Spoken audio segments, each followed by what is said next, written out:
Acara ini dipersembahkan oleh perlahan engkau pun menjauh dari diriku, melupakan semua yang telah terjadi. Jika harus meninggalkan dirimu untuknya, tak rela kau dengannya. Baik, terima kasih pemirsa TV 9 Nusantara, Anda yang masih bersama dengan kami untuk program Ruang Publik, di mana tema kita di hari ini adalah tips menjadi orang tua hebat. Dan kita masih bersama dengan dokter, ada psikolog juga, jadi sangat komplit begitu ya tema yang dihadirkan di hari ini. Dan tentunya saya ingin Anda mendapatkan jawaban yang benar-benar sesuai. Bu Irma, saya kembali tadi ingin melanjutkan bahas inner child itu memang nggak akan ada habisnya. Artinya butuh satu episode sendiri mungkin untuk bisa bahas itu. Tapi satu ingin saya lanjutkan, Ibu. Ada yang berpendapat begini, kalau mau jadi orang tua yang hebat, selesaikan dulu, tuntaskan dengan dirimu dulu. Itu benar nggak sih berkaitan? Sangat benar sekali. Jadi yang dibilang tuntaskan itu bagaimana kita menyadari apa sih kebutuhan diri kita yang masih kita istilahnya, oh ternyata aku dulu masih kecil itu nggak suka ya diperlakukan begini. Oh ternyata aku dulu itu masih kecil belum pernah begini loh gitu. Jadi dorongan atau kemampuan yang ada di dalam diri yang belum tuntas dibilangnya itu tadi. Bisa jadi misal dulu aku kayaknya dulu aku dititipin pesan sama orang tua aku harus jadi dokter gitu ya. Tetapi ternyata aku nggak, kalau gitu sekarang anakku aja. Nah, itu kan sebenarnya itu ada, disitulah yang dibilang tidak tuntas masalah yang dimiliki pribadi individu. Itu bukannya justru cara menuntaskan ya? Sebenarnya itu balas dendam. Baik, Bu Irma, mau nggak dilanjutkan? Jadi akhirnya kita bisa dibilang bahwa secara tidak sadar kita akan melakukan pola yang sama dengan apa yang dilakukan oleh orang tua terdahulu gitu ya. Jadi warisan itu bukan berupa bagaimana ilmu kita untuk bisa menjadi perkembangan diri yang optimal, tapi kita akan terkungkung dari masa lalu gitu ya. Dulu ibu begini, nggak boleh begini, kamu sekarang juga nggak boleh begini karena dulu memang nggak baik hal itu, padahal belum tentu pada saat ini, karena perbedaan pola asuh dengan dulu dan sekarang itu kan sangat beragam. Dulu belum ada teknologi yang cepat, yang secanggih seperti saat ini gitu ya. Tapi saat ini informasi sangat banyak, teknologi sangat cepat. Bagaimana pola asuh juga sangat beragam, dinamis gitu ya. Sehingga orang tua yang adaptif dan orang tua pembelajar untuk bisa menyesuaikan anakku ini sekarang butuhnya apa ya gitu. Jadi tidak bisa yang seperti dulu saya diperlakukan seperti ini, buktinya saya berhasil. Oke, saya harus memperlakukan anak saya seperti saya dulu diperlakukan orang tua karena dengan harapan anak ini berhasil. Belum tentu, karena tantangan anak-anak saat ini itu adaptasi dengan arus informasi teknologi yang cepat. Itu membuat mereka sebenarnya kelelahan secara mental, psikologis mereka. Dan ini yang tidak disadari oleh orang tua kadang-kadang, kenapa sih anak sekarang begini gitu. Jadinya akhirnya mereka saling tidak bisa memahami bagaimana apa yang dibutuhkan anak. Orang tua pun juga akhirnya kelelahan sendiri, merasa bahwa anak saya nggak bisa memahami saya, jadi siapa yang harus memahami ketika dua-duanya ini minta dipahami gitu ya.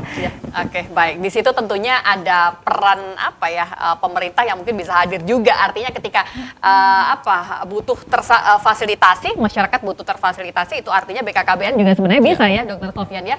Tadi di awal saya sempat membuka dengan satu narasi kalau menjadi orang tua itu tidak ada sekolahnya. Tapi dokter sempat singgung juga, ada loh ini sebuah fasilitas yang coba ditawarkan oleh BKKBN. Seperti apa ini, Dok?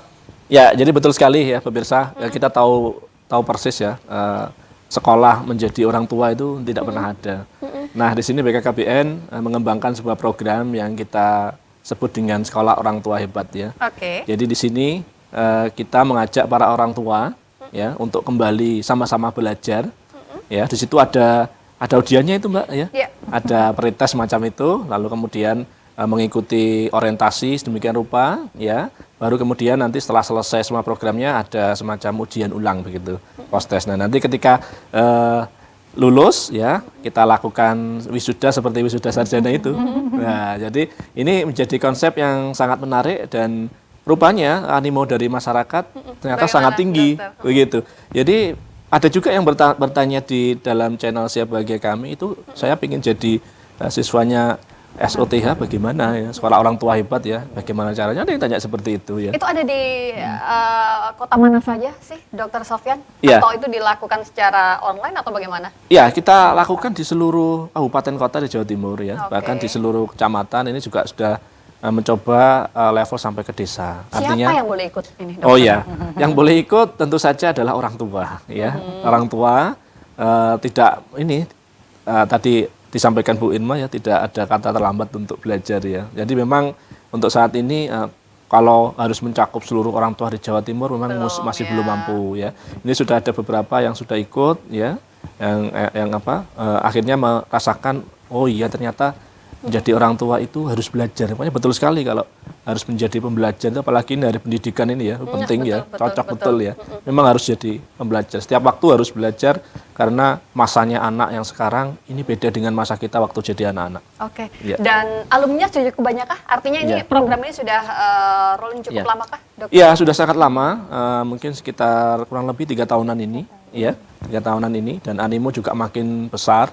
Dan yang juga kami syukuri ternyata dari para pimpinan daerah ini menyambut baik ya. Mereka begitu antusias ketika ada wisuda orang tua hebat itu, oh yang datang pejabat-pejabat itu. Karena sangat menarik gitu. Gitu. Karena itu benar-benar sebuah program yang Iya. kebermanfaatannya sangat dirasakan, Sangat dirasakan, oleh masyarakat betul. di Jawa Timur. Bu Iya. Irma, saya kembali ke Anda. Apa sih Ibu yang paling membedakan ya cara mendidik anak-anak, nggak usah zaman dulu, zaman kita aja, dengan anak kita nantinya, tantangan yang dihadapi yang tentunya akan berbeda, itu apa yang harus disesuaikan di sana, Ibu? Oke, tantangan yang paling besar adalah arus informasi dan teknologi. Ya.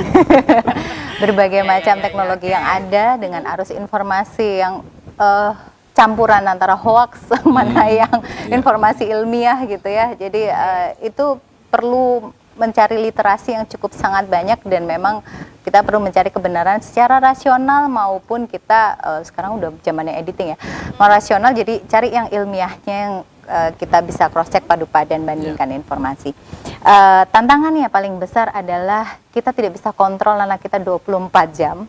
Jadi yang bisa kita lakukan adalah kita saling menjaga komunikasi yang baik antara anak dan orang tua. Kita bisa menjadi sahabat, ataupun kita bisa mengenali lingkungannya dengan teman-temannya gitu ya. Jadi kita saling bisa memberikan satu kepercayaan, tapi jagalah baik-baik ya nak. Nanti kita bisa diskusi bersama. Maksudnya diskusi bersama apa yang kamu lakukan, apa yang bisa kita sharing bersama. Dikala kamu menjadi kendala itu yang seperti apa? Orang tua yang diharapkan bisa menjadi sahabat dan pembimbing. Tidak hanya sahabat yang bisa menuruti saja, tetapi orang tua juga bisa memberikan batasan. Karena anak melangkah itu layaknya seperti mereka melangkah dalam jembatan. Kalau jembatan nggak ada pagernya gitu ya, Bahaya banget begitu ya. bahaya banget, mereka bisa masuk jurang. Karena itu orang tua perlu kepekaan gitu ya, perlu adaptasional juga dengan lingkungan anak-anak muda saat ini. Pelajarilah bahasa gaul mereka, pelajarilah lingkungan mereka. Jadi gitu mereka ya. benar-benar kayak ngobrol dengan sahabat gitu ya. Iya.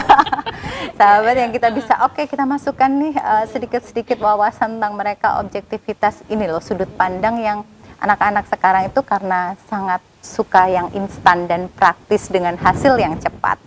Sekarang orang tua nggak bisa ngomong panjang gitu, mereka akhirnya nyungsup di hutan gitu. Apa sih maksudnya orang tua saya gitu ya. Tapi kita kasih, kasih fokus, kepercayaan, gini nih, maksudnya gini nih, sudut pandangnya seperti ini. Rencanamu yang kamu suka yang mana? Gitu. Jadi 1 langkah ke depan atau 2 langkah ke depan yang mereka bisa pertimbangkan. Kamu pilih yang mana nih untuk langkah yang bisa kamu enak untuk kamu nyaman lakukan. Yuk harus belajar itu memang ya, bener. betul. Bu Irma, satu yang ingin saya tambahkan begini Ibu, ngobrol soal menjadi orang tua hebat, tadi Ibu menyebutkan juga kita nggak mungkin bisa melakukan kontrol pada anak kita 24 jam begitu ya, dan kita sebagai orang tua juga belum tentu mungkin bisa hadir 24 jam, artinya Betul. ada ibu yang sama-sama harus bekerja, jadi posisinya sama dengan bapak begitu kan, dengan ayah. Nah, untuk bisa menyiasati kondisi yang demikian seperti apa Bu, memastikan kita bisa tetap menjadi orang tua yang hebat? Oke. Baik, di sini jadi kayak versus ibu bekerja dengan ibu tidak bekerja gitu ya. Padahal sebenarnya saat ini Nah, kita manfaatkan nih kecanggihan teknologi. Teknologi, oke. Ada video call, kemudian ada hubungan komunikasi telepon yang bisa dilakukan gitu ya.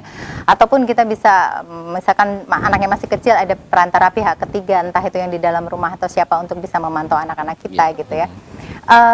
Hal ini kita nggak bisa memang controlling 24 jam. Tapi yang saya bilang tadi bahwa kita harus memiliki prioritas untuk waktu yang kita sediakan untuk keluarga kita sama kegiatan yang potensial untuk keluarga kita. Jadi di saat memang kita tidak bisa touching langsung gitu ya ke anak gitu ya.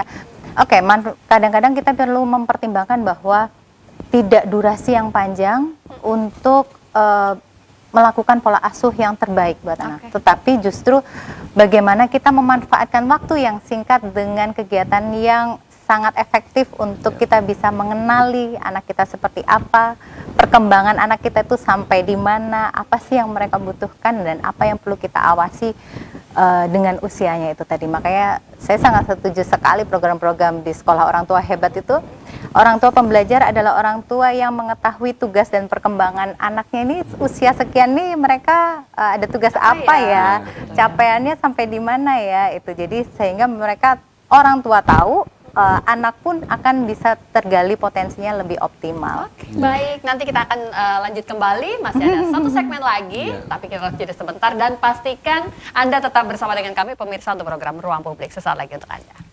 Perlahan engkau pun menjauh dari diriku, melupakan semua yang terjadi.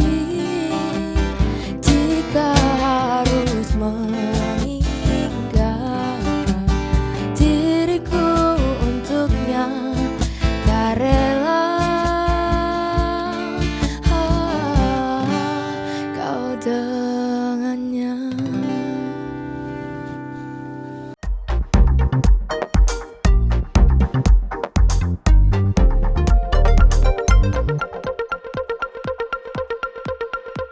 Acara ini dipersembahkan oleh